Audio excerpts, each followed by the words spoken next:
భూమి అని పేరు పెట్టినట్టు ఒక ఆడపిల్ల పుడితే ఆడపిల్లకు భూమి అని పేరు పెట్టి ఎంతమంది భూములు దోసుకున్నాడా దొంగ ఈ దొంగ.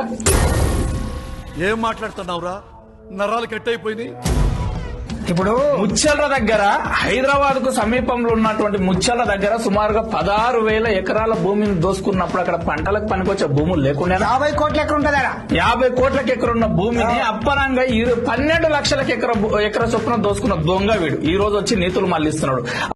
ఏంటి బ్రో అంత మాట అన్నావు? అదే విధంగా కాళేశ్వరంలో సుమారుగా 80,000 ఎకరాల భూములను ఈ రోజుకి కూడా మల్లన్న సాగర్ లో ముంచిన రైతులు ఈ రోజుకి కూడా 7 సంవత్సరాలు అయితే నష్టపరిహారం ఇవ్వలేడు ఈ దొంగ. ఈ రోజు వచ్చి కొడంగల్ వచ్చేసి భూమి అని పేరు పెడతాడు. ఈసొంటి ఎన్ని భూములు దోసుకున్నావా?